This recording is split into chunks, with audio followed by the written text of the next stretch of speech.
The Browcast presents Antenna Heads, covering the best in TV from today and yesteryear.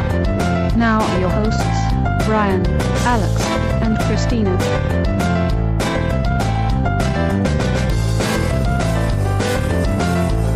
Hello, and welcome to episode 71 of Antenna Heads, where we cover the best of TV from today and yesteryear. I'm your host, Brayan Cassis, joined by my other hosts to the first degree, Cristina Aruju and Alex Aruju.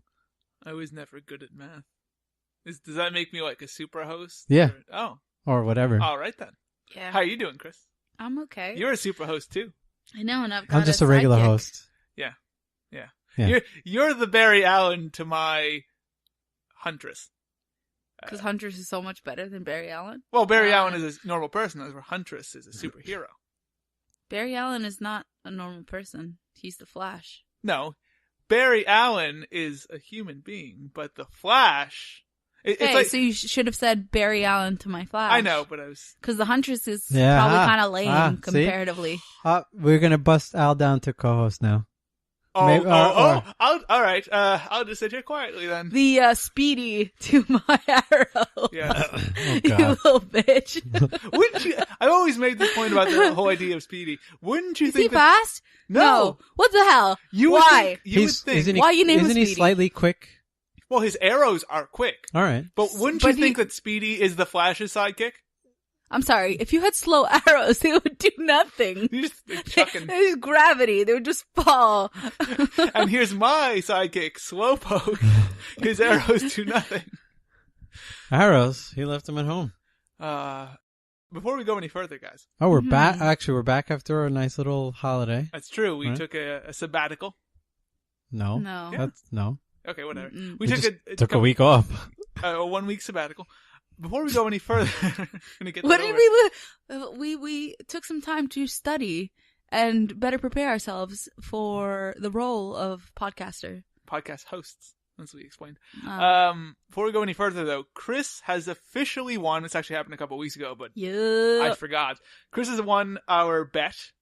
What was your show that you picked? My show was Manhattan Love Story. Seems like just The ultimate of the losers. so long ago. But yes, Manhattan Love Story was canceled first in the fewest amount of episodes. Chris wins. Of course, part of the reason Chris won is because... Was her fantastic ability to choose shows that suck. That's exactly where I was going. I was going fantastic ability. Yeah. That's all it was. That's all Obviously. my notes. That's why I'm the Flash and you're Speedy. That's right.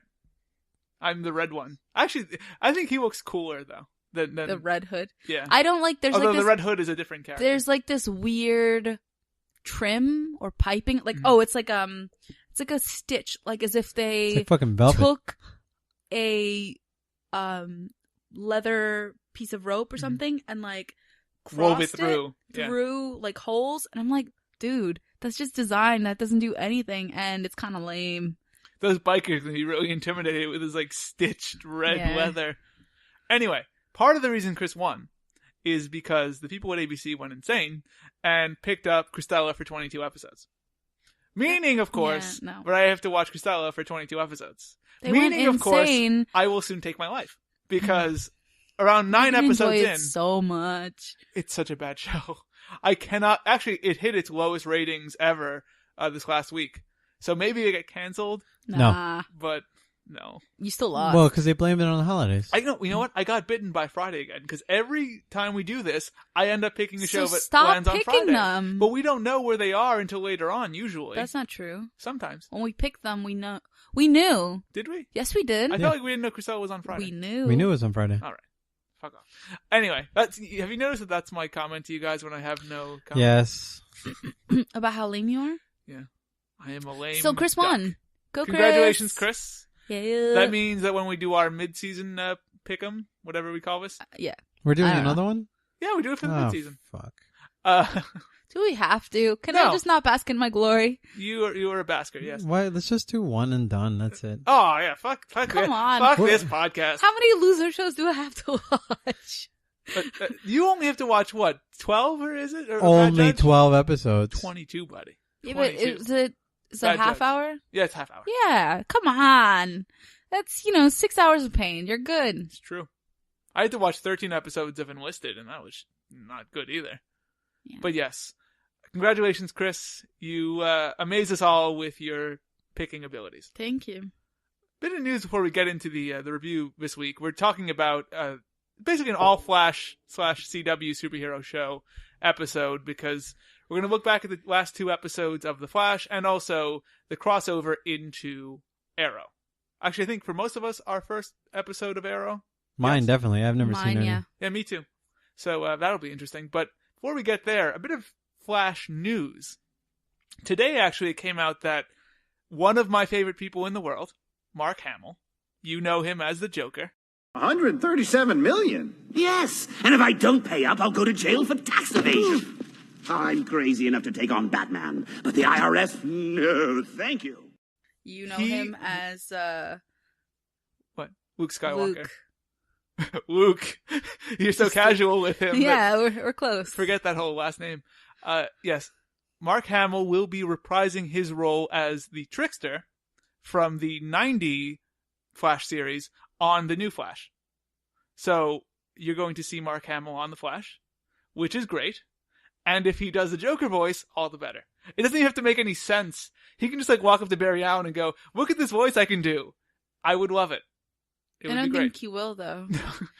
No, he won't. Because I feel like there's too much money riding on his Joker voice being Joker, and he can't just throw it around willy-nilly. He did do it for his Hobgoblin voice on Spider-Man the Animated Series. It was almost exactly... It's separate. It's not the same. It was different. I will play them back to back right now, and you be the judge.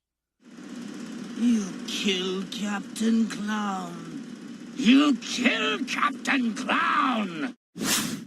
Don't worry, you shall be handsomely paid. I like having a spy in the Kingpin's organization. I will possess that dimensional portal technology, and when I do... I told you. Didn't I tell you, Chris?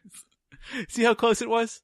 You notice that? Yeah. But yes, it's going to be awesome because he's not the first person from that 90s Flash series to come onto the new one. The person who plays Barry Allen's father on the show was the original Flash in that series. So you do have some continuation, but anytime Mark Hamill can get work in anything, I'm a big supporter of it. Way to go, Mark. Come on. Give it up for Mark Hamill. Seriously? Yay. You're cheering more for Mark Hamill than you were for Chris. Okay? Fine. Chris is great. Mark Hamill is also great. They are on the same plane of existence. Are we now? Okay, right. thank you. Wonderful. Hear that, Mark, huh? Yeah. Calling you out. Think you're great. He is great. Whatever. Chris is too, I could though. do a 25-minute podcast about how Mark Hamill is great. Okay, let's not, though. Yeah, not? please. Chris, why are Ow. we here? I already said why we're here. Totally. Fail. Yeah. And snip. And we're good. Chris, Yes. we're here to talk about The Flash, as I said. The first episode that we're going to be talking about, I believe, is episode 9 of The Flash, and it's called Power Outage. Tell us about Power Outage, Chris. What's the basic story of the show? This episode, I should say. There is a metahuman who was created by climbing a power tower. That's what I'm going to say. I hope it was called Power Tower. Like no R's. During the storm / Particle accelerator explosion. there you go, that thing. And the wave of particles hit him, his heart stopped, and he shocks people. And not in the Miley Cyrus sort of way, but in the... What?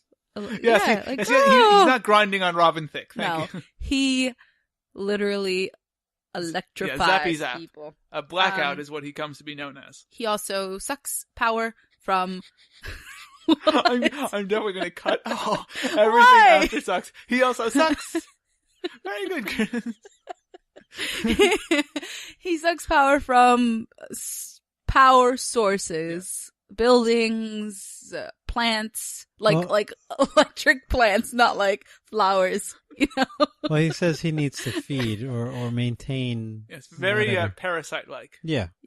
Which made me think that he might be Parasite for a second Or vampire-ish. until they were like, oh, it's Blackout. And I'm like, who the fuck is Blackout? Anyway. Yeah. I thought in terms of the idea for a metahuman, it was pretty interesting. Mhm. I mean, it's not something we haven't seen before. Right, very much like Electro, as you saw in the latest Spider-Man movies. There are a lot of electricity-based supervillains, Livewire being another one. He cannot travel through No, wires. that would be Though. awesome. Yeah, but that's a little out of the realm of It's a little expensive for Flash. their budget, considering the look of Blackout was ridiculous. his eyes were just like all. It's like, here comes hi. Raccoon Man. Yeah, it was pretty bad. It looked He like had- he was he- coked out yeah. on something. Um, Which he might have been. but his acting was pretty whack. Oh, I it was- mean, Oh, it's terrible. it was awful. I It mean, was horrible. rudimentary villain talk. Like, I'm mad. I Hulk need smash. to feed.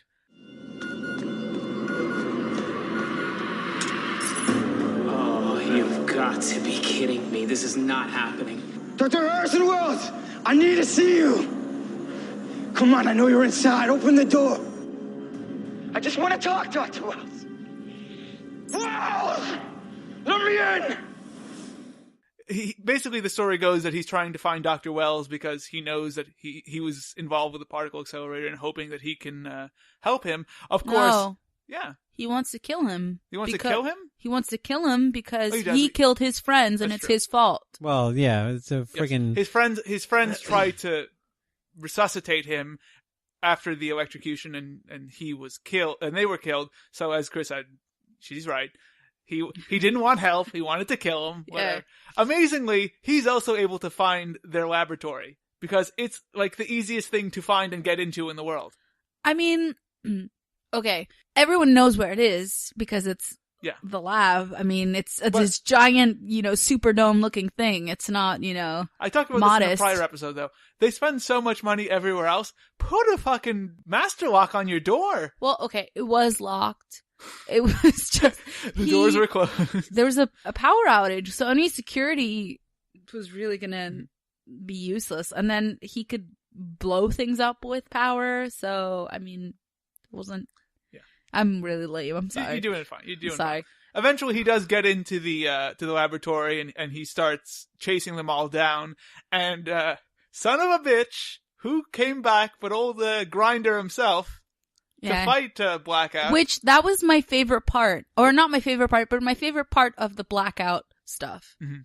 because I like that he was such a douche in the earlier episodes, and in this one he sort of redeemed himself. But why is it every time someone has something redeemable about them, they frickin' die? Well, I'm actually glad that he died in this episode, because part of the reason that I was really annoyed with him in the episode he was in was that Barry Allen shows his face to him while he's like being locked in prison, which is really stupid. So I'm glad that he's dead and that now almost nobody knows who the Flash it is. eliminates that stupidity. Well, Right. you could chalk it up to being a youth and not understanding. And he The grew up importance with of him. it. I mean, Yes, but it's I mean, not like he just met him. but he's a supervillain and he's beat you up before, so let me show you my identity now so you can come beat me up later. Come on, he could just run a couple miles and punch him, and And then Iris can finish then him off. Iris will do it. Polish him off. The other thing too is how do you get him back into the holding cell? You Right, ask right, him because, nicely. Hey, dude. You have to reason he's a- with him or have him, have this revelation of, oh, maybe I should stop being a bad guy. I don't know. and He be a got the good shit guy. beaten out of him. You might just be able to roll him in. Yeah, I don't think so. Dr. Wells is the one who lets him out to go fight Blackout. Yeah. There's actually a lot of growth in terms of the whole relationship between Barry Allen and Dr. Wells, in that Barry starts to see Dr. Wells for what he really is, and then of course it's all taken away at the end. Where for a while Barry is thinking that Dr. Wells is a terrible person. He let Girder die. He let Grinder Girder. die. Girdle die. I don't know which one I'm going to use, but one of them. Girdle. Always girdle. So Barry starts to say, you suck, essentially. And he's right. He does, in many ways. But by the end of the episode, he does realize that Dr. Wells is only trying to save them, and now he's back on Dr. Wells' side. But at least there is that growth in that Barry is starting to see Dr. Wells for what he is. I released him. Why? To divert our intruder's attention while we work to restore your speed. You used him as a distraction? Unnecessary one, as it turns out. It seems the plan has failed.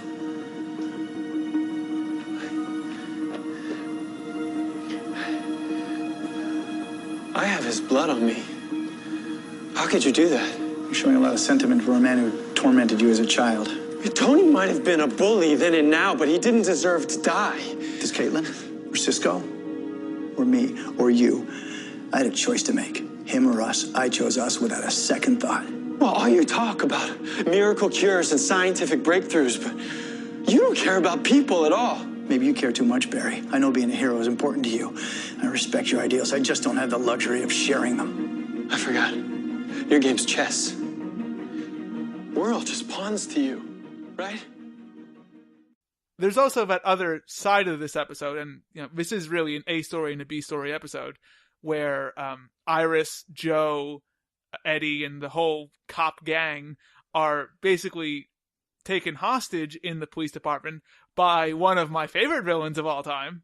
Of all time, or just like of the Flash realm? Definitely of the Flash realm, but of all like the B villains and C villains, the Clock King is right at the top of that list. That was good, and he was well written in this episode. Yes. It was a shame that you had two characters or two well, he's not really a metahuman, two villains, and Blackout was supposed to be the principal one, and it sucked. Yeah. I would have rather they had done a whole hostage episode with Clock King, let him get away and set up a subsequent or later crazy whatever. I absolutely agree with you. I think that the whole story with Barry not being able to, because Barry does lose his powers when Blackout sucks him dry. Yeah, he does. So, I thought this was an 8:00 show. So he can't go and help Iris. Yeah. And that story alone, if his powers had just faded for a little while for whatever reason, and he couldn't have saved Iris, you wouldn't have had to do the whole Blackout story. And I agree with Brian. This would have been a much better episode had it been all Clock King. There's a lot of tension. He's got a good background. He'd already been on Arrow prior, so he's being transferred into this show essentially. Yeah, it was great. It was almost like that should have been the transition to, or the melding of these two worlds, which you get in the next two episodes. Mm-hmm. Well, in the next episode on The Flash, and then the crossover into Arrow. That was a great villain. And Robert Knepper, who's the one that portrays William Tachman, the Clock King. That's the one. Mwah! No, there's a better one coming. Okay. As I mentioned, I love these like punny names that predict what the supervillain will be. But there is one in the next Flash episode that I literally had to pause when I realized and I read it and I figured it out. I had to pause for a second and just go, "Oh, that's good." Like that was my actual reaction. Never again. Wait until you'll be amazed. But yes, that's a great one. I kind of disagree though. I mean, he was definitely my favorite part of the episode, and I loved the Clock King. Mm-hmm. I thought it was very classic comic book, but I think that maybe the reason it was so good was because you had that distraction. If it was just all that, I feel like maybe you would have gotten tired of it, because how long can the hostage situation really be dragged out? And I don't know. Well, I mean, it doesn't have to be all the hostage situation, but you can set up the character of the Clock King where maybe he's arrested in Central City and then they're going to transfer him and then the hostage thing happens. I don't know. There are other ways to set this plot up. I thought it was interesting more so, well, not more so, but I thought part of the reason why it was interesting was because they left some of it out.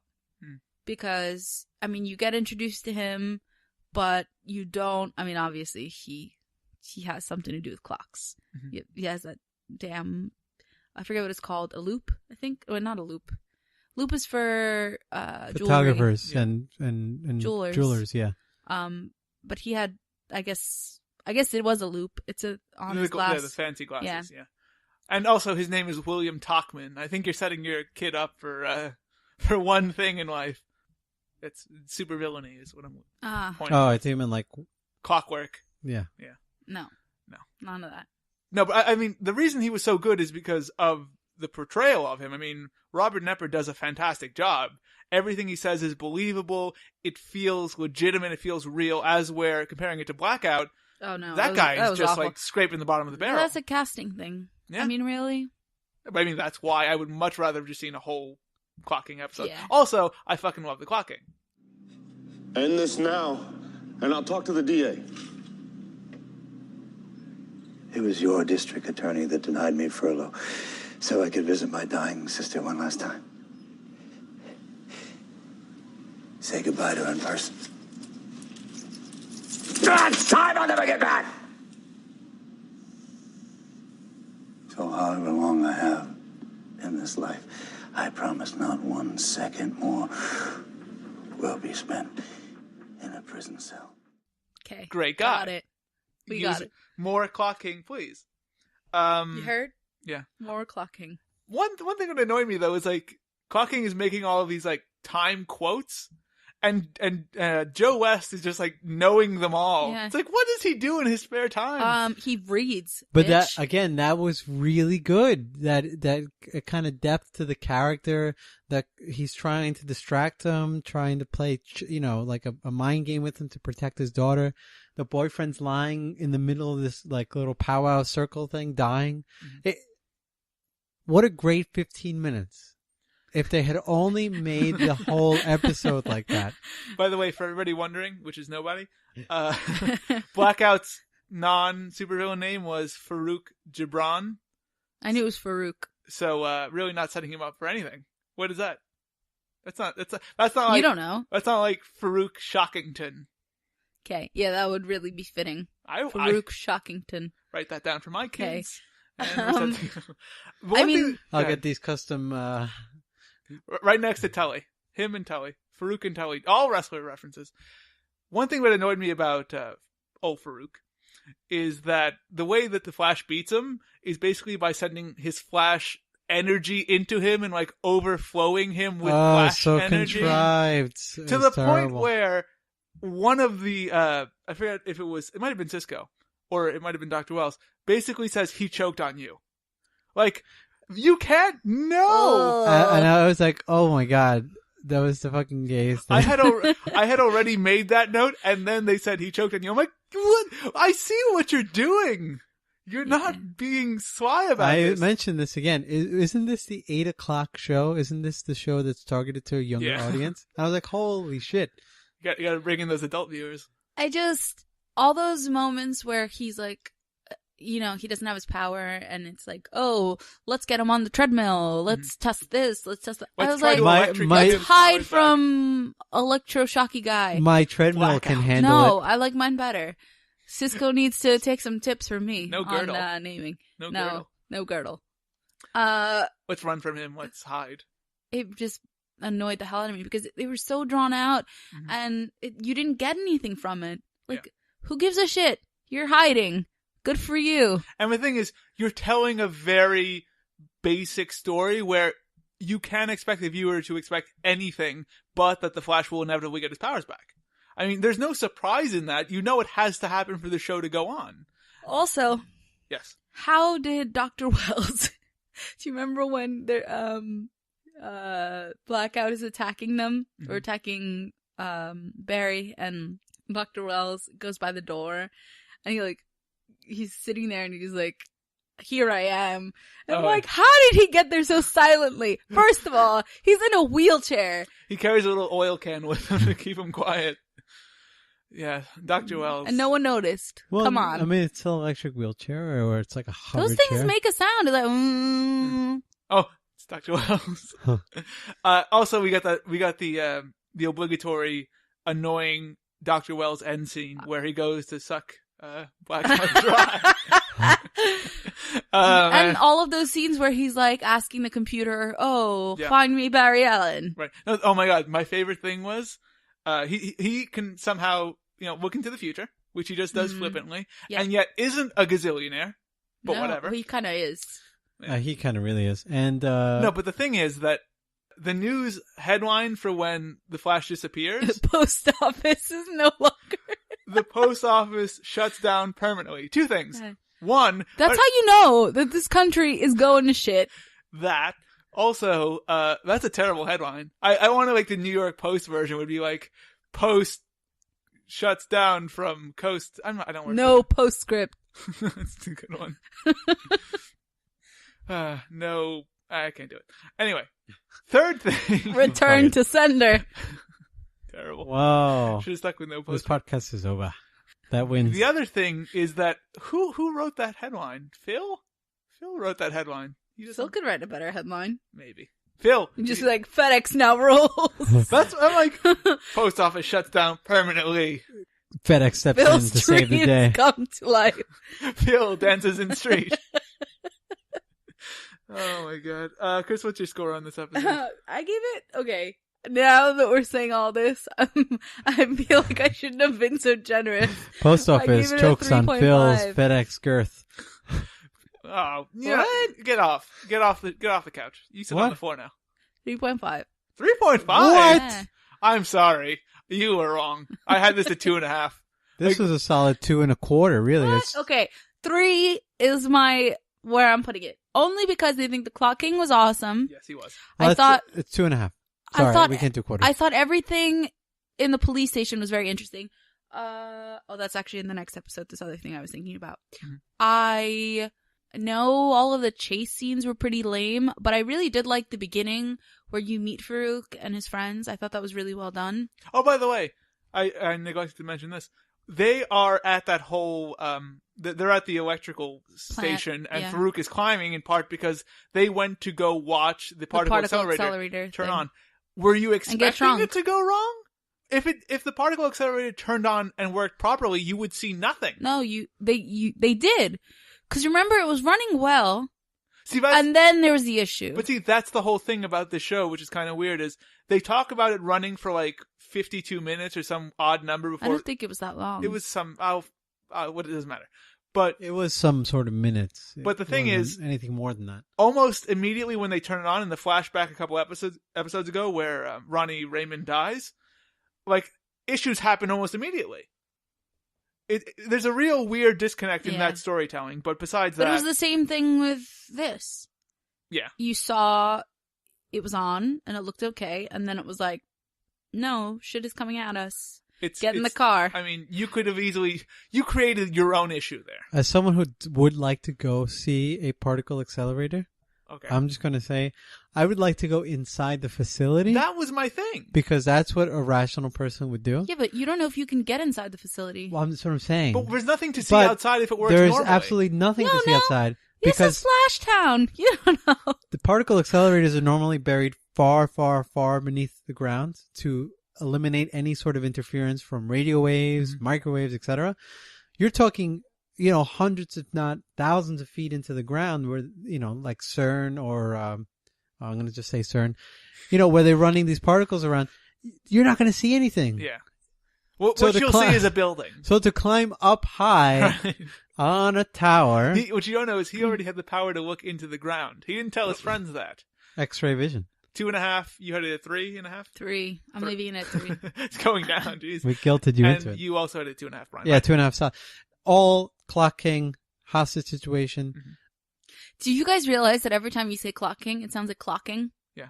Clocking. Okay, clocking. I'm clocking the show and it's going on along. That clocking bastard. Was he a rooster? Jesus. Clocking. Maybe. Perhaps. Anyway, ratings on this episode didn't do poorly, but not amazing. 1.4 in terms of adults 18 to 49, a 4 share, and 3.47 million viewers. That's about average for a Flash episode. Of course, it's at 8 o'clock on Tuesday, so it got demolished by NCIS, which 16 million viewers. Yeah, but what did it do in terms of the rating share? 4 share. 4 share. It's, it's not that bad. I mean, when NCIS has an 8 share. Well, considering that's, it is a very popular show, and this show has tailored off a bit from where it was at the beginning of the season. Although I think this was one of their weakest episodes overall. They benefited greatly from the next episode and the crossover for sure. So Let's get to that next episode, Brian. The first half of the Flash Arrow crossover, Flash versus Arrow. Terrible naming convention. Yeah. Brian, tell us about this episode. So you get a new metahuman that's introduced, which I like that it was done this way. But so you get a new metahuman, and the metahuman has the ability to increase or instill anger in you, causing you to do irrational things. And it spreads. It's contagious. Yeah, this is awesome. So it's very Scott Summers, where he's wearing glasses, protects you, and the whole red eye thing too. Yeah. It kind of grows. Ben Stein going home, sending him a box of stuff. So walks in very casually into a bank and says hello to the security guard. Takes his glasses off, which was nice because you're indoors. You're indoors. Don't want to be a douche. Yeah. And all of a sudden, shit goes crazy, and people start beating each other up and killing each other.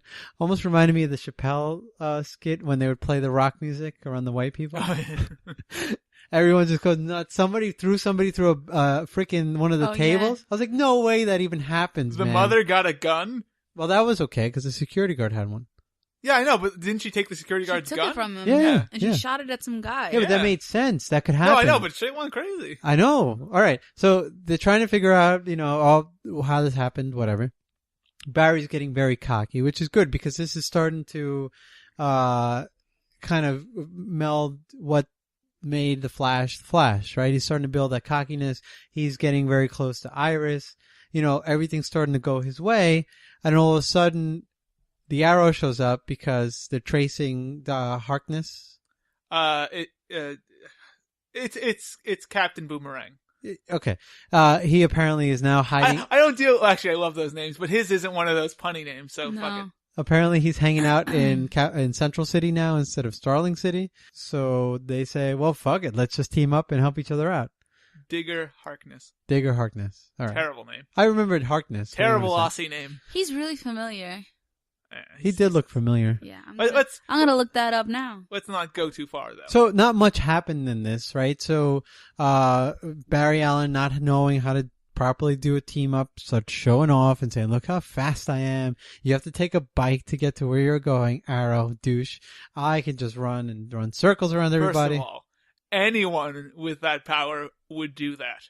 I would be flaunting the shit out of my powers. I'd be dead in like half an hour because all my villains would find me immediately. Well, not just that. I liked that he went around and kind of tied everybody up and, but the Arrow being a more seasoned and I guess someone who's actually lived through the repercussions of what he's doing now, it made it, come together really well.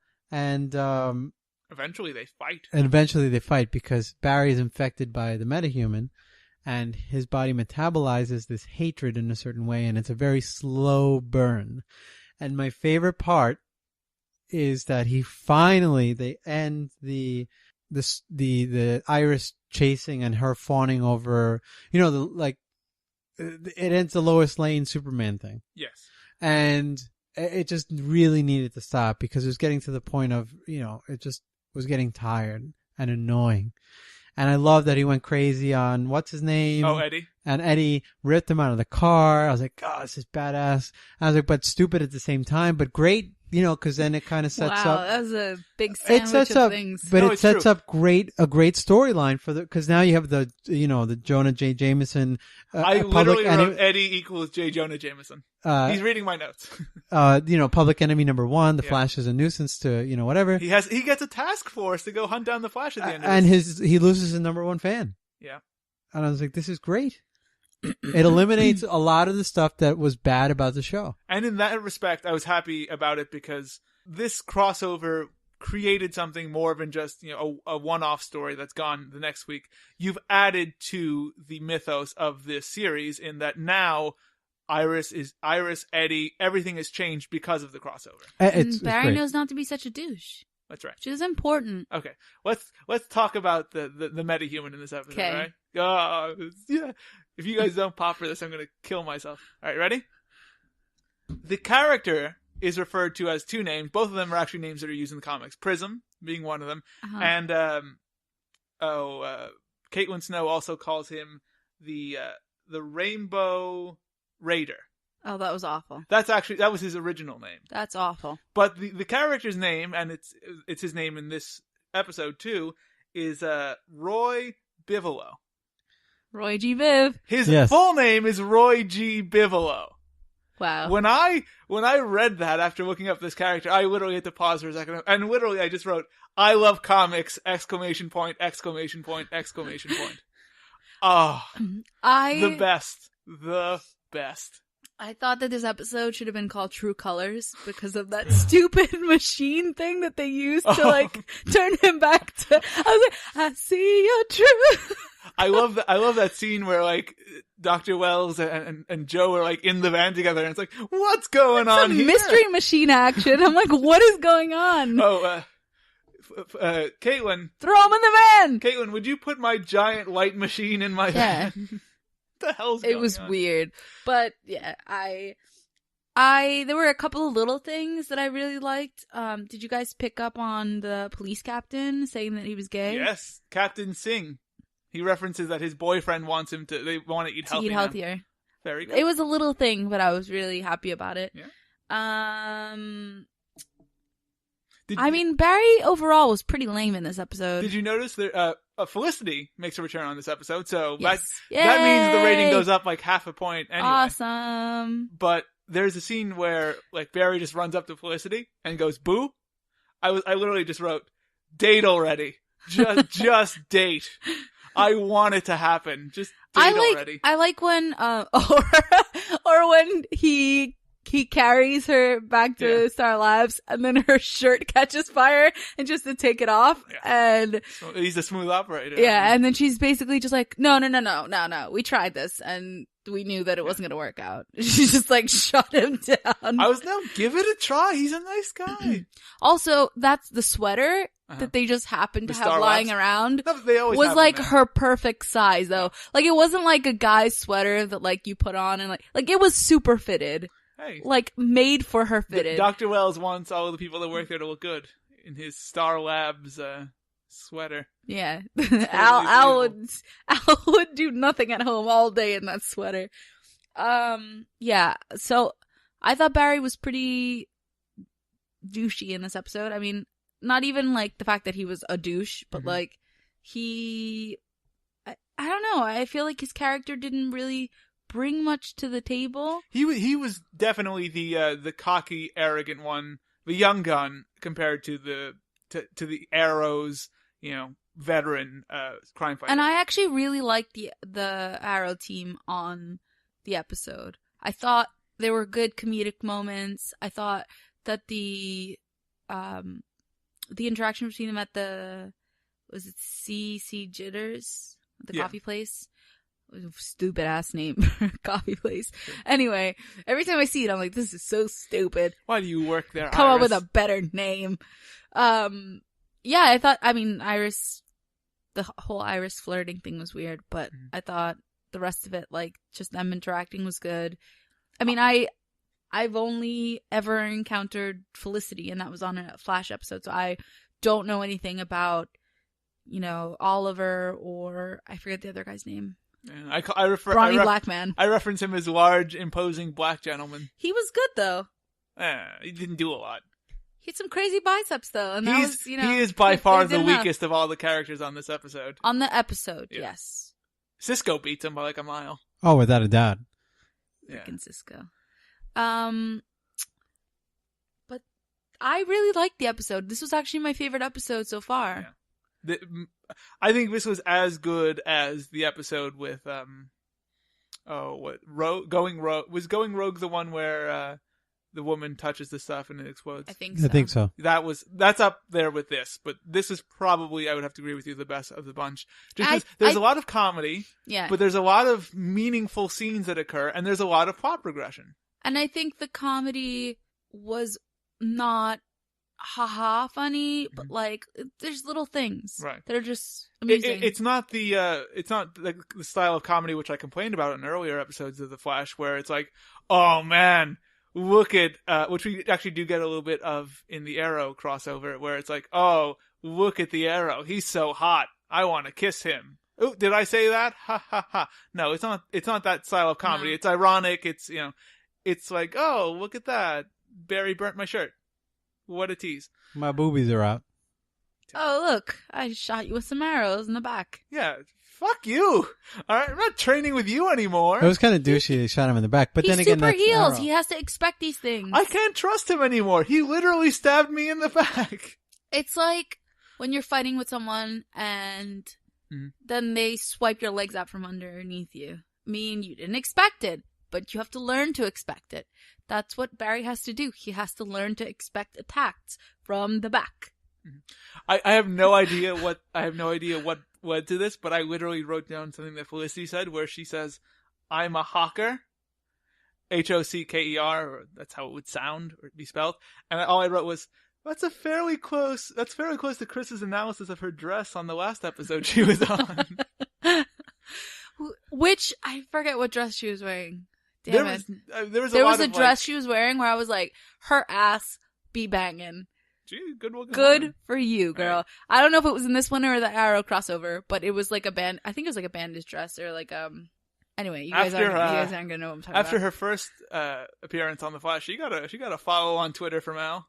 I'm sure she did. Anyway, getting back to the, that's in the next episode. Getting back to the whole Prism infects Barry storyline, I thought that was done really well. The slow growth of Barry getting angrier and angrier. It's formulaic, but it worked well. And the scene where he yells at his captain, I thought was really good too. Alan, where are you with the Bivolo case? I'm working it. Care to be more specific? Hey, how about you answer me when I ask you a question? Hey! How about you back off? Excuse me? Look, I work just as hard as anyone in this building. I don't need you constantly berating me to do my job. When it's done, you will have it, all right? Sorry, Captain. He's having an allergic reaction to some bad medication. You remind him who answers to who.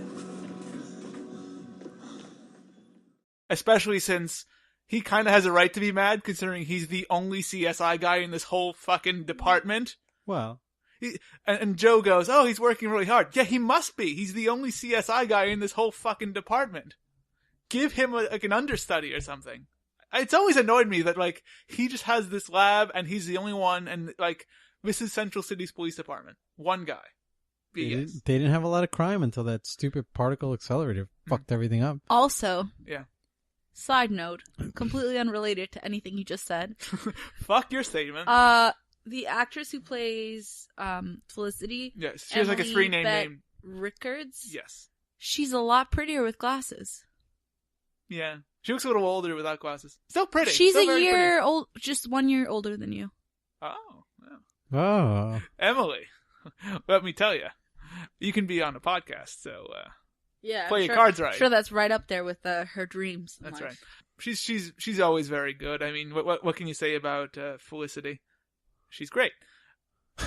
That's all you can say. Let's talk about the actual fight scene between Arrow and the Flash, because I thought it was interesting for a lot of reasons.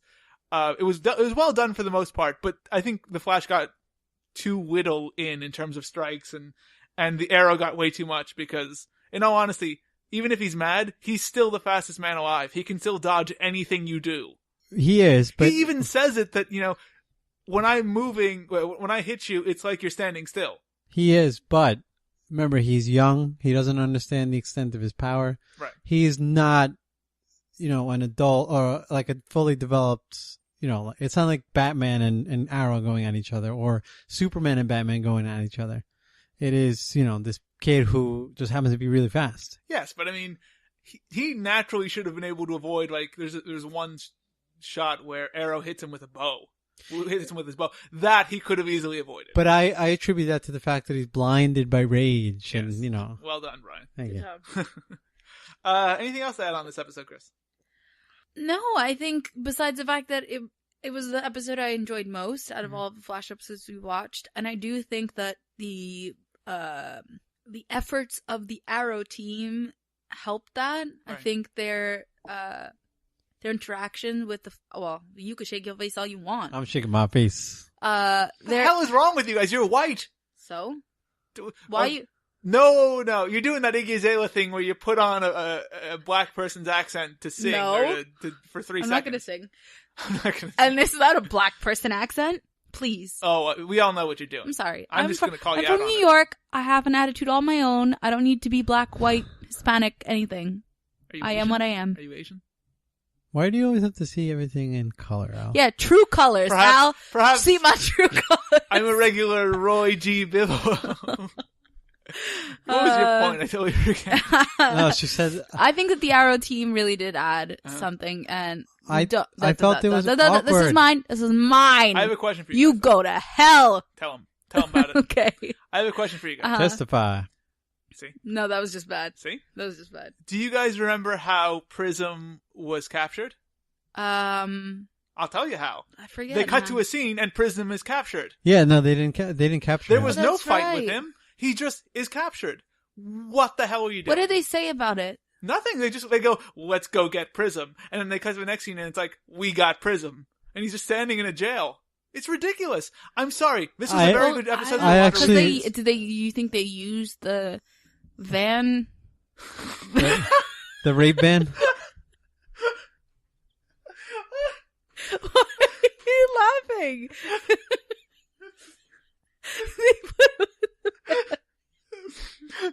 They used the van. I'm going to cut all of this out. No, you're not. You're going to leave it in. This has to stay in. People don't know you're a human being now. Alex, you laughed. Like a person. You're fucking... The light from the van. Do you think they used it on him? Do you think they used the van? It might have nullified his powers. What? Why are you laughing? Look at this massive superpower that they have. Bring the van around. Let's go get Prism. Yeah, let's go get him. And then we got him. I assume they just put no thought into capturing this villain. No, they got him with the van. I'm referring to the writers, Pretty of course. sure. Because, of course, they're selling this on The Flash versus Arrow, so nobody gives a fuck about what happens with the villain, even though we set up that he's a big nuisance to the city. Seriously, though, true colors. But I see your true colors shining through. I see your true colors. That's why I love you. So don't be afraid to let them show your true colors. True colors are beautiful like a rainbow. That's the name of this Fine, episode. I'll spice this damn song. No. I don't want you to spice geez, it. for the love of But the God. name of this episode should have been True Colors, and I'm just saying, CW. I felt that the one negative to this episode was that the It Arrow wasn't named True Colors. the Arrow group really didn't feel natural on this episode. Oh, you're talking about. It felt like they had walked on. They had. No, like From Starling City. Just literally just walked on and then just started recording.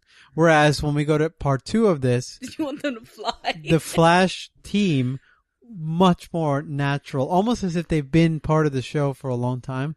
You can argue that they had a little crossover to start, and maybe that's why they got used to the idea of working with the other crew that films Arrow. But there was just something about that episode that was just more natural. Maybe it's just the directing. Maybe the director for Arrow is much better than the director for Flash. I don't know. I'm just going to completely disagree with you, and then when we talk about the next episode. So, there you go. Episode rating? Tease for the next couple of minutes. Episode rating? One last thing before Okay. we do that. There's just one little nitpick that I thought was really stupid. At the end of this episode, in a slightly touching moment, I guess you could argue, Oliver Queen actually gives advice to Barry that, let Iris go. Guys like us don't get the girl. Mm-hmm. You're a fucking billionaire playboy. Don't tell me you don't get the girl, Oliver. Yeah, but he doesn't get to keep her. Doesn't. I'm and sorry. then they show I'm sorry. a woman who he has a past with, which I don't know the past because I don't watch Arrow. Right. But if we're obviously comparing he is a Oliver Queen to Barry Allen, he's on like a whole different stratosphere of getting women. Okay? He's a billionaire, handsome, does the fucking pole climby thing, playboy. He can have whoever he wants. he can get girls. Yeah. That doesn't mean he can keep the one he wants. Let's just put that there. Oh, I'm sorry, but that was written to make me go, oh, poor billionaire playboy. Your life must be terrible. Poor little rich boy is definitely what it is, but that's... I'm sorry. sells sometimes. I'm sorry. He's got Felicity in the fucking cave. He doesn't want Felicity. Oh, mistake. That was not about Felicity. I know, but mistake. As you commented. Yeah. Shit that be banging. ass. Ratings, as Brian said. 3.5. I That's the a same. legitimate 3.5. I had it a solid 4. It was I can a see that fantastic episode. It was finally one that said, "Thank God we're watching this." This episode made and justified the rest of the crappy episodes we could potentially have to watch. Everything to date has been a snooze fest for me. This is the first one that made it interesting. Right. And I think that's part of the and reason. to capitalize, it didn't feel too much like a CW show anymore. It wasn't the teenage angst. It wasn't that weird whatever. It was a genre superhero movie. Mm-hmm. Show.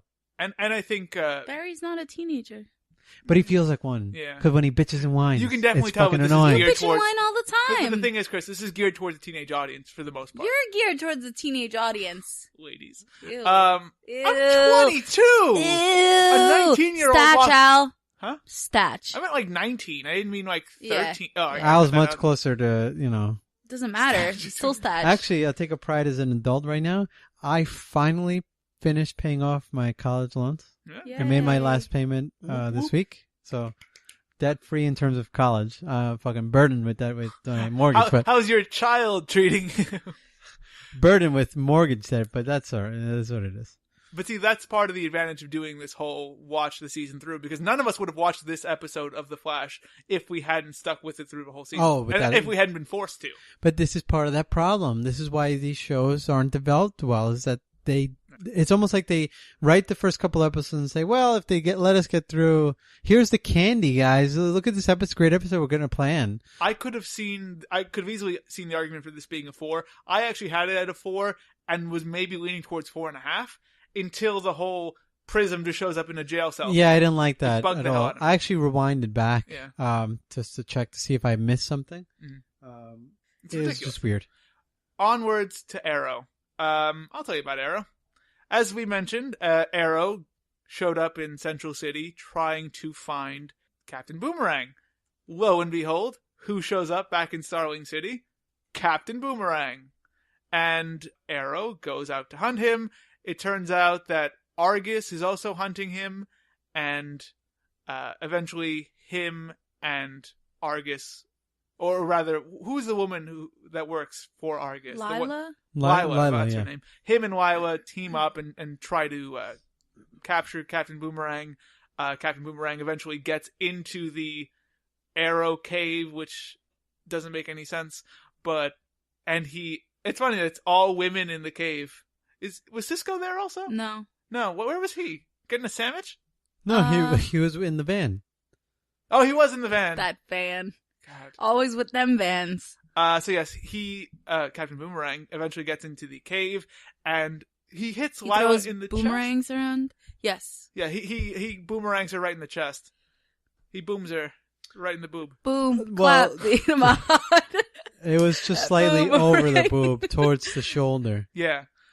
So that was there. Of course, the Flash also comes in because it is a crossover.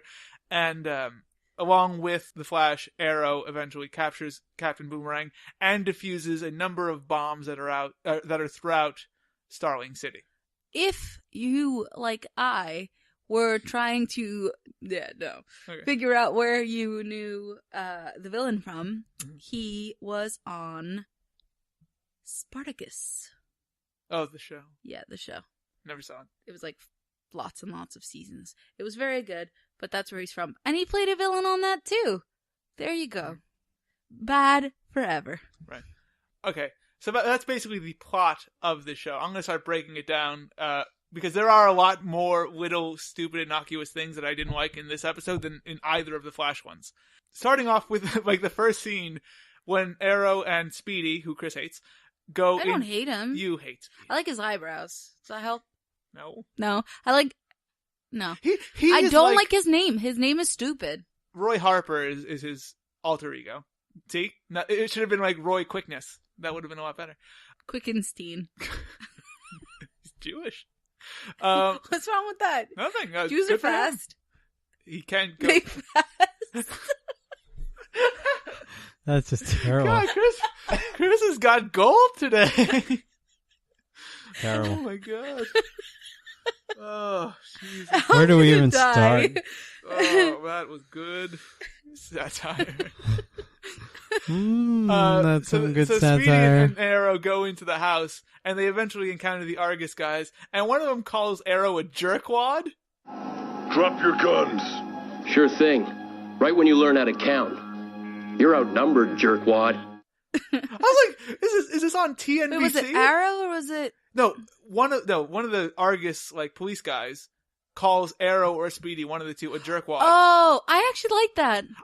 No, calling him a I liked jerkwad when you eventually get much dirtier words in this episode is ridiculous because he's like a mean cop guy.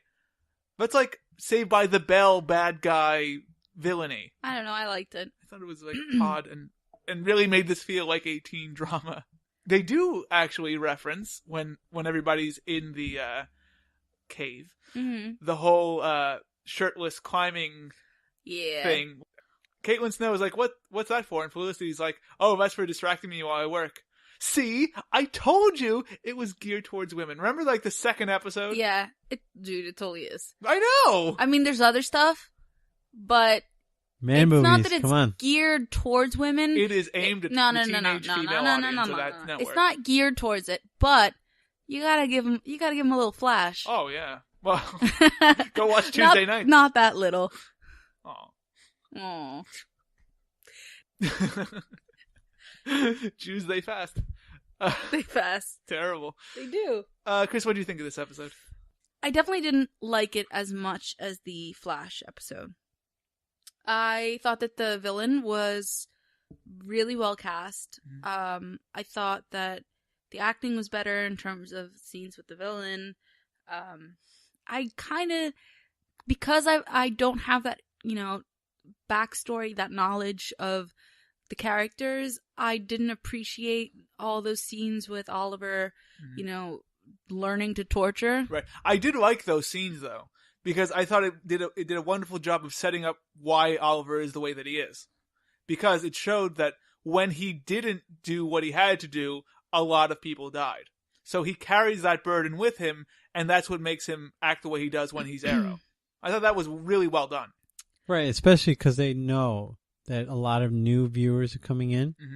And it almost, it's not a disservice to the people who have tuned in, and it kind of gives you that, it kind of grounds him as a character for someone who's seen him for the first time, which is a much better job than watching Arrow show up on The Flash and going, the hell is this guy doing? So I thought it was a good episode overall. Like I said, I thought the Flash team was much better on this show than the Arrow team on the Flash show. I just think that's more because of the characters of Caitlin, right? Caitlin Snow and Cisco. And the fact that Dr. Wells was not on this episode. Yeah. I literally made a comment that there was no annoying Dr. Wells end to this episode. And that bumped my score up half a point. I honestly didn't think that Cisco and Caitlin added that much to the episode. I mean, most of what they got was that they were able to get a little more meta in terms of examining what things stand out about the show, like the wall climbing thing, or, talking about their costumes or whatever. Those little things that you wouldn't get if you didn't have a third party. One of the positives, though, of them being in the show is there's that scene where they're at the bar after Lila is hit in the chest, and they have that moment of realization that what they're doing can lead people to die. Yeah, and I thought that was a great scene too. Great, because they even say the dealing with meta humans eliminates some of that the reality of what is actually or could be potentially happening. How do you guys do it? How do you guys live like this? Where anyone you care about could be struck down. We haven't been taking this seriously. It's all been a game. We give the bad guys code names. I think the fact that we go up against metahumans made it all kind of clean. Like the fact that they have these powers makes what they're doing less real. I mean, there's definitely a chasm in terms of the tones of the shows, and I think it was nice that they addressed it, because you definitely have more of a, superpowers and people don't really get hurt sort of comic book style in The Flash, whereas Arrow is much grittier and people be dying. Right. But to be fair, none of us had seen Arrow prior to this. This made me want to watch Arrow. I would definitely go back on Netflix and watch the first and second season of Arrow now. I had always wanted to, but this might be the old kick in the ass that I need. I don't know. There were little elements where I was kind of like, oh, I want to know how, like, Speedy got brought in or how, Felicity ended up there. But at the same time, I didn't have that sort of pull to go and watch them. So I mean, it was sort of there, but it wasn't quite enough for me to want to go back. What did you guys think about the romantic elements between Lila and Diggle? You looked up his name? Yeah, I did. I can't just keep calling him, Jack Black Man. Well-toned. With the smooth ass voice. Well-toned, intimidating black gentleman. No, he's jacked. He's buff and stuff. Buff and stuff. Oh yeah. Fucking, and you gotta compare him to, like, Arrow. They're all fucking buff. The Speedy's cut too. He's got nice eyebrows. Felicity, his eyebrows. Yeah. Real buff. They're nice. Felicity's clearly doing the Stairmaster. You got a great butt. Everybody's fit. She's fit. Doing that squats bow? Sure. I have no idea what that is. No. What was your point? We just descended. What did you guys think about the romantic elements? Oh, right. I totally forgot. I thought it was fairly predictable, the ending, just because you're setting up over and over and over again. They're not married. Yeah. And once she's injured, that's of course going to snap him into wanting to marry her. I didn't really have much of a connection to either character. Yeah. So I didn't know if that was a big deal or if that was, something recent that's not that big a deal. Yeah, I thought they were cute, but ultimately, because I don't have that backstory, it was kind of, whatever. All in all, not a bad episode by any stretch of the imagination. I had this at 3 out of 5. But again, a certain drop from the first Flash crossover episode. And somehow, still a super lame title. The Brave and the Bold. I don't know why you hated it. It's because it's like, okay, we get it.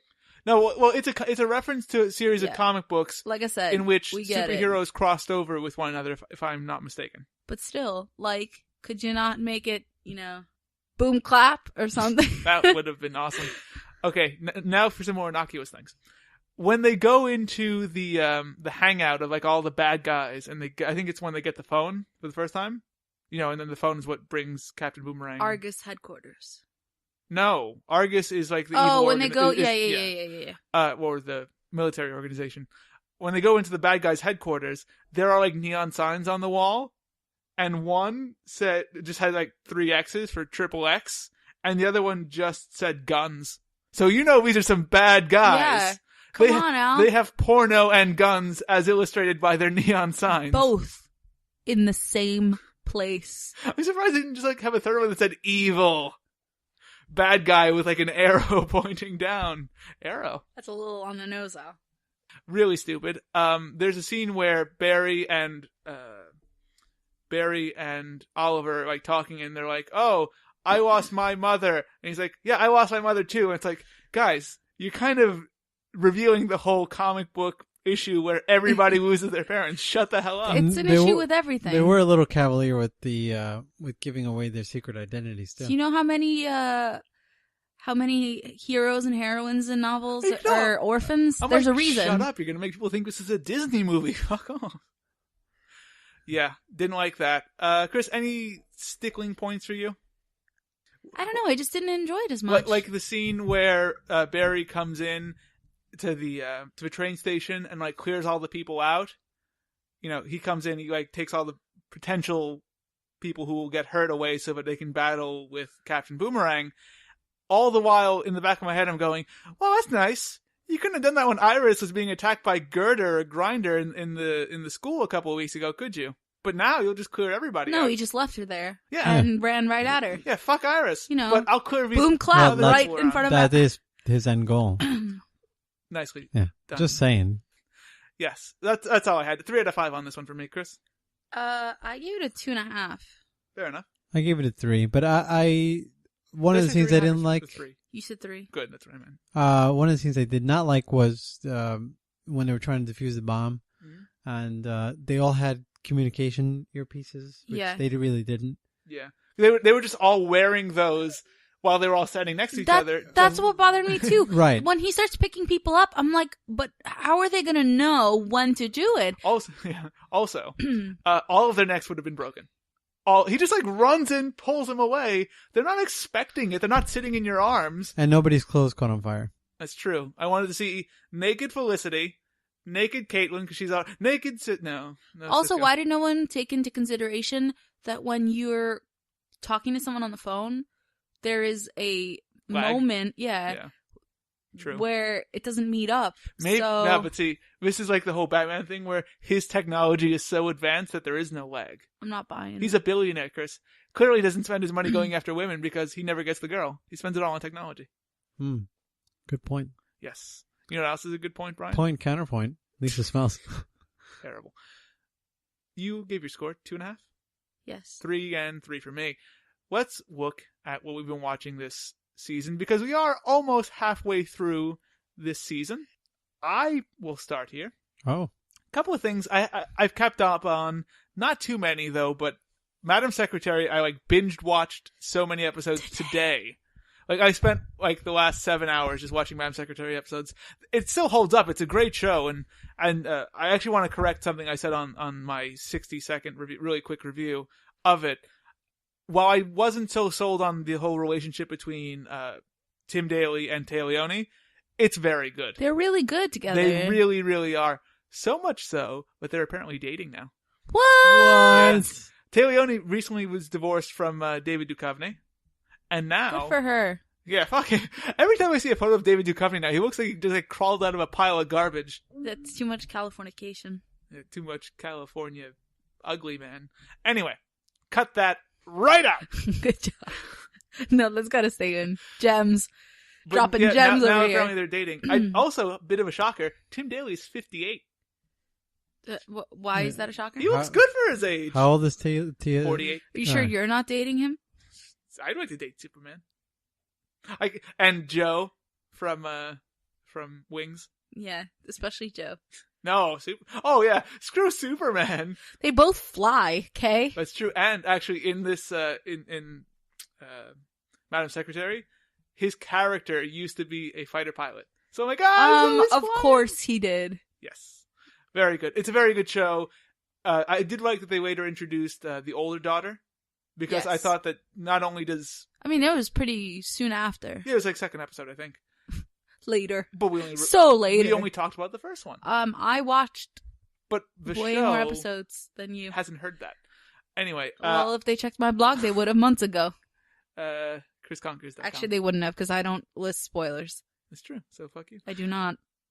That's what Antenna Heads is for. I think it was a really good addition because it allows the daughter to, argue with Taleone's character about some of the less moral things she's doing, advance plot a little bit. Also, I like the whole family dynamic where this show feels like you said advanced pot. Advanced like pot. That was a class she was taking in college. Yeah. Pot 347.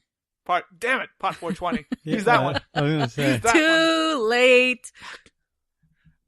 It's like that's like doctorate level pot. Graduate level. That's what I meant too. I know. Chris, you speak You're for me just now. failing. Chris, you're my representative now. Anything else you've been watching or not really? I've been watching that. I've been watching a lot of American Horror Story. I'm totally caught up on that. I still don't love it.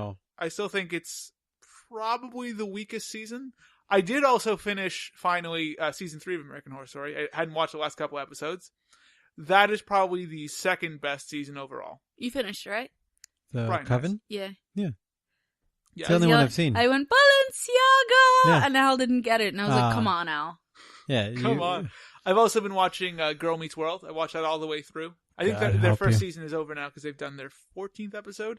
The Corey and Sean reunion was this last week. It was okay. I was going to say it wasn't that. It was good.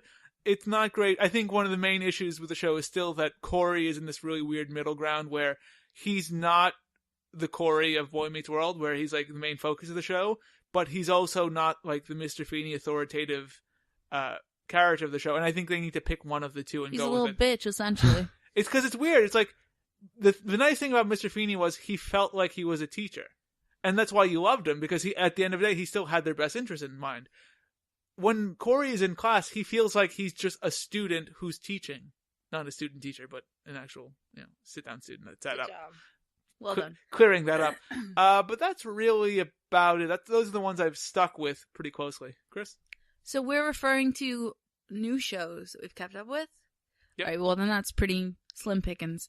I think I am 1 or 2 episodes behind on Stalker, which I've kept up with and I really enjoyed, except the last episode I saw, which was the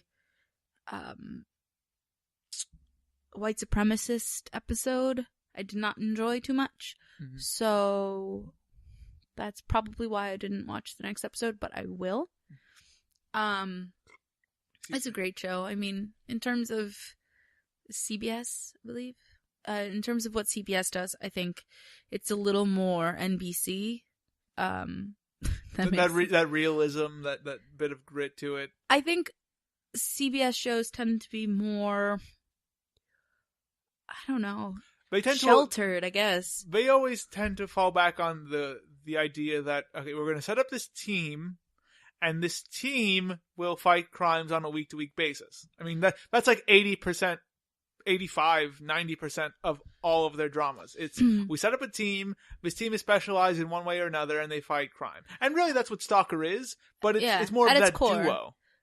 It's about the duo, but it's also a case study. I mean, it's a case-by-case thing where you kind of, I mean, you care about the investigators, but at the same time, you kind of phase them out, and you get sucked into the case itself. Right. It's that SVU dynamic. And then at the end of the episode, they always bring it back to these people are a case in themselves, and the crazy stalker crap that's going on in their own lives, which, I mean, I really find interesting. And they bring it back to a really depressing cover. Of a song. It's one of my favorite parts of the episode. The very end of each episode, there is a very emo cover of like a classic 80s song. Yeah, or any song that's just like a classic rock song that in some way or another could relate to stalking. Come on, feel the noise. I don't think that was one. No, but it should be. Also, it's a great song. Quiet Riot. There was a Blondie one. Heart of Glass? No. Sure. Yeah. Call Me? No. Name some Blondie songs, Brian. One way or another? One way or another? Yeah, I'm gonna get you. I'll get you good. Yeah. Is that one? Should have been Call Me. It's like Call Me, I'm your stalker. No. Give me a ring. And then the Ultimate Stalker Anthem was also one of them. Oh, the police song? Yeah. So, in terms of other stuff that I've kept up with. You've watched a lot of American Horror Story. I stopped after the Halloween episodes. I'm 4 episodes behind. I think Chris is too. I mean, stopped. Dandy is what's still good about that show, really. I'm sorry. Once that whole, God, what was her name? Elsa? No, Patti LaBelle. Oh, Dora. After Dora shut her pie hole for good, I just couldn't. Oh, no, but Dora's her daughter shows up. Yep. Oh, come on, man. Oh, yeah, sorry. It's not like you haven't had forever to watch it. I haven't. We're not having this argument again. Go watch seasons 1 through 2. I have to finish 4. I have to finish 4. No, actually, you should probably go back and watch 1 and 2 first. Probably. I don't know. They're all connected. I've been keeping up with lots of other shows that are returning. Are your regular shows? My regular shows. Like? Chicago Fire, Supernatural. You kind of drop PD because it's the same time as Stalker. I watch PD on Hulu. I'm actually pretty much up to date, except I'm 1 episode behind, so. Gotcha. Yeah. Ryan, you're following what shows? New shows? Yeah. Watching Gotham. That's what we're doing here. Gotham. Yeah.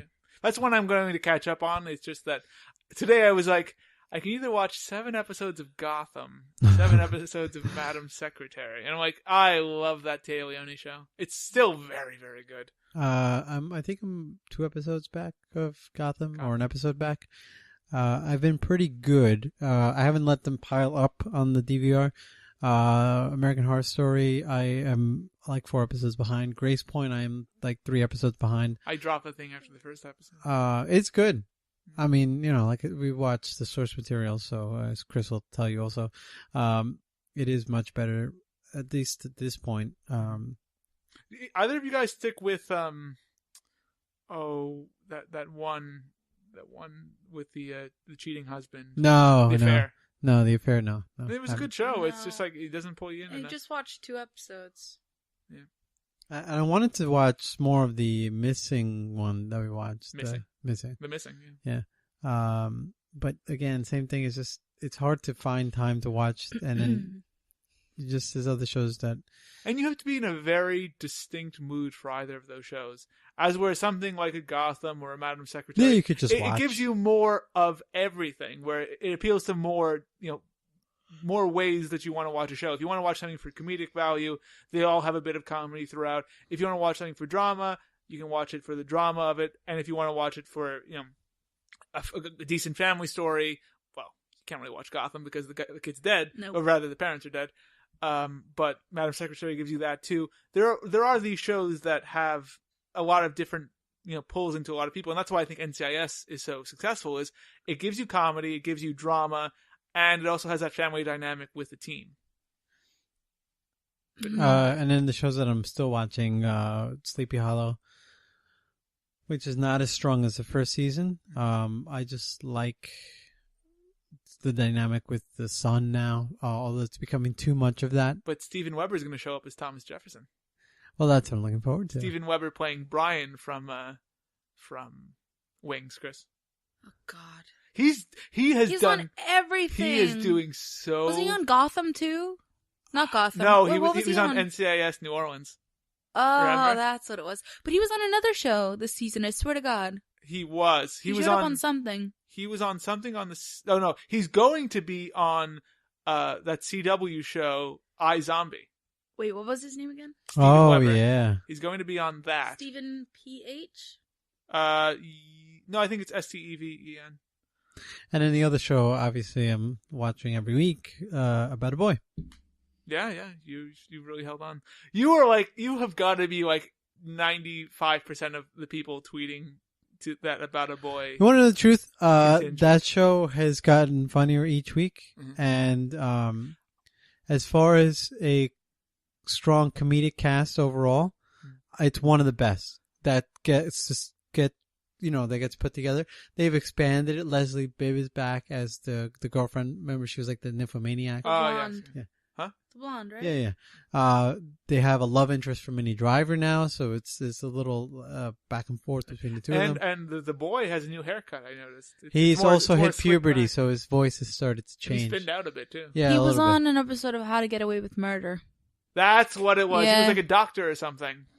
He was accused of killing his wife. But it's gotten really funny. And then I didn't realize this at first, but just watching something that you like and you're sort of researching. Remember Handy Andy's wife? Yes. She co-wrote Bridesmaids. Okay. Oh. So she's she's pretty funny. So she's gone down in the world. No, she's on TV instead of writing for it. Or So, wrany for whatever. That's not necessarily the goal of writers. That's true, and a lot of people in movies maybe she wanted to be. tend to or used to, and in many ways still do look down on television. Not anymore, because I find television. I am changing that whole dynamic. No, television's gotten a completely new look. For dramas, it has. And For I think comedies, it's due for comedies. It's due. Dude, stop being so lame. I think you saw. I've argued this time and time again. Every 20 years, you see a renaissance in terms of TV comedies. It's coming in. It should be coming real soon. Goodness, hold on, guys. We got some really great commercials.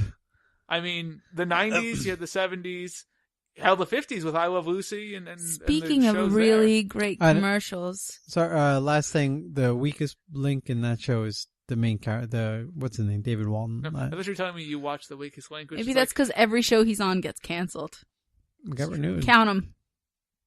Okay. This one got All renewed. of them. Chris, you were referencing a show, Yes. a commercial, so I can splice it in. Have you guys seen the Nest thermostat commercials? Yes. Okay. Have you seen the one with the old man? Yes. Yeah. Fantastic. Splicey splice? Okay. My grandkids bought this Nest Learning thermostat. Programs itself, connects to their precious phones. I don't like it. Being cold builds character. Walking back and forth to the thermostat builds leg muscles. When the internet's come to life and all these gizmos turn on us, these kids won't be able to run away on those shriveled little calves. Will they love their Nest thermostat then? I don't think so. The Nest Learning Thermostat. Welcome to a more thoughtful home. All There you right. go. Perfection. Jeez. You know what's funny is this is gonna be like the 4th time I've spliced a commercial. We're getting no fucking. Are money they for all? this. Are they all from Chris? Because it's possible. There was that Zataran one. That was a good one. I don't know which like one that Zataran. was. So yeah, there you go. That's the shows we've been keeping up on. If people want to tell us what shows they've been keeping up on, Chris, how can they do it? But tell me that after you tell me what's going on chrisconquers.com. Because I just remembered That's that. a lot of stuff you just said. And then tell me why clouds are white and the sky is blue. Those are sciencey things, and I'm not good with sciencey Fair enough. things. But chrisconquers.com. chrisconquers.com. I'm actually, well, by the time this is posted, it'll be over. But I'm actually doing my first giveaway. It's for a Christmas romance anthology, and I have 4 copies to give away. It's actually finishing tonight at midnight, so we'll see which of my friends end up with copies. I understand it's a hotly contested giveaway, Chris. A lot of combatants. Yeah. So many people slugging it out for those sexy books of yours. They want them. They want them bad. And of course, you've got the same great beauty reviews that you always have. Oh yes, the quality of my beauty reviews is I'm gonna give you a compliment. Unparalleled. No, I'm still doing No, I beauty can reviews. There's a lot of gift guides going up.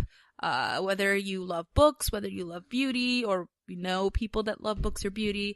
Also some or if stocking you love stuffer booty, ideas. which kind of sounds like what you would mix. Then you books should and watch beauty some of together. that Felicity Smoke. Oh, she's She's a smoking. Piece. She's a piece, all right. And you Got could it. tell I got everybody it. how you survived No Spin November. Sorry, yes, You got it? I got your You got reference it. to The Mask. Way to go. No, that because she's smoking and Yeah, her but- name's Smoke. But smoking. No, because you get it though, right? Yeah. I'm Okay. still gonna splice The Mask. Doesn't No. matter. It doesn't matter. Fucking Jim Carrey. Jim Carrey gets his fucking way no on this money podcast. from us. I'm sorry, Brian. What did you say? Because we pay. You could, and people can see how you survived No Spin No Spin November. November, It's true. which It's over. was trying at times, like Black Friday when I almost broke it. Which so sucks hard. because Thanksgiving was literally the end of December this year. Because I missed out on some hot ass deals from Sephora. But so yeah, this month will pretty much be gift guides, some more beauty stuff, lots of books I've been reading, and since we're gonna be wrapping up the year, some Best of 2014 stuff. I don't know. I can't do a best of beauty because it's like I haven't been blogging long enough. But I kind of want to do a binge-worthy TV list, like what to watch now that everything seems to be having a fall hiatus or fall finale, as people like to call it, which is really freaking stupid. It's a way to drum up viewership. So And lose it because people forget the show's on, like sometimes happens. what? Or you to catch realize up you on. don't need it. Very good, Chris. And I believe that Mr. Casas over there has something he would like to share with us. Okay. When you recover from your stroke, She's just getting ready for Downton season 5. Oh yes. January 5th. Or maybe I'm gonna binge 4th? on some stuff. You don't know. maybe You don't know. I got to binge on some Downton. you've been Yeah. binging on some photo blogging. I think you mean bitching. That's true. You've been bitching it up over at b911b.com. What's the latest over there, Brian? What am I putting? I've been trying to put up more photos I've taken myself recently, or iPhone photos. Real Instagram stuff. What it was intended for. Yeah. You know, instead of Not your dirty cheat stuff. No, I'm saying Instagram really wasn't intended to be a photo sharing platform for photos that were captured outside of, mobile With devices. the DSLR. It was meant for a quick way to share digital in snaps from phones and stuff like that. So I've been doing a little bit more of that. And What is the newest photo that's gone? I just put up a picture of a red panda that I took at the Bronx Zoo. Chris loves red pandas. I love red pandas. I hate them. No. But Chris loves red pandas. Oh, well, you should look at the picture I put up. You should today. go to b911b.com. It's actually a fantastic photo. There's only one better photo I have of a red panda, and it's when it's sticking his tongue out at me. There's only one better photo I have of a red panda. I'm holding on to that one for the long run. I am holding on to that one for the long run. Brian, you have a quote for your website. Cristina Rouge says, Nah. It's like what my mom says about my butt. The funny, there's like, no, it was. The funniest thing is that some of the photos that I kind of attest to, some of the photos that I don't think will get any reaction at all. I'm like, I really shouldn't put this up. End up getting the most feedback and likes. It's crazy. This dick pic won't get any reactions. Appalled. I'll show you appalled. Oh, okay. None of that. Okay. Great. Anyway. I have nothing to plug, so I will plug nothing. But that's my... I will plug that outlet over there. I have nothing to plug, so I will take this time to tell you about some geopolitical crisis that's going on. Chris. Yes. Where can people tell us what they've been keeping up on in this last fall season? If they have some tin cans and some string, that's right. They can put those together and find out where we live. It's not a homing device, you idiot. It's supposed to be a phone. Find out where we live. Beep, beep, beep, beep. Oh, Al's over here. No, I mean, we can find out where we live so we get the other end of the can. Genius. Or how do you expect us to get that can? You just go to our fucking website and email us. No, that makes sense. Okay. They could also tweet us. Right. In addition to the tin can. Yeah, because, telegraphs are dead. But tin cans are No, they're kicking. Rolling around in the streets. Not quite dead yet. Anyway. Twitter. Antenna_heads. Yep. They can let us know what they've been watching, what they're going to watch, what we should binge on. Please say popcorn. Mm-hmm. Popcorn wins. Please say Greek yogurt. Because I have a distinct love for it. Once they've tweeted, they can go to broadcast.com and leave comments in our forum or on our... No, Brian's saying no. Leave comments on the postings. That's easier. You can leave comments. That works too. Phil used to do that, not anymore. Phil was the only one. Hey, if you're listening to this, by the way, also review us on iTunes, because we don't have a lot of iTunes reviews, and that makes me fucking mad, alright? So do it! He's gonna go all true colors on us. I'm just cutting a promo on these guys. You listening to us in your ears. Dusty, dude, Dusty. I can't. Aww. Hard times, come for those. You gotta head over to iTunes, baby. No. I wish I hadn't said I'll just splice him, fucking Dusty. I wish I hadn't said that. Splice. Tony Blanchard, baby doll. Now then, on this day right here, we gonna start taking care of business, and that is my world television channel that you got around your waist. Now you got to deal with me, and you got to face the fact that there's no place you can hide, no place you can run, nowhere baby doll can stick that ugly face of hers without me finding it. And that's a fact. And facts are, the American dream is the best, is here. And the Koloff will fall to me and Dick Slater very shortly. We gonna take it all. You like this hat? Sure do. You better like this hat. That's no lie. Chris? You can listen to us on TuneIn, Stitcher, SoundCloud, iTunes, or on our website. That was like 3 words that turned into one. Chewbacca. You get the gist. Very good. And review us in all those places. And review us, because Al really wants some iTunes reviews. You heard it. I'm fucking mad. Yeah. That. So for my hosts... Yeah. You better recognize. Cristina Arujo. I think you just call us hoes. Yeah. Hoes. Bastard. Do it again. Hi, Joe. This is Brian Cassis saying thank you for listening to episode 71 of Antenna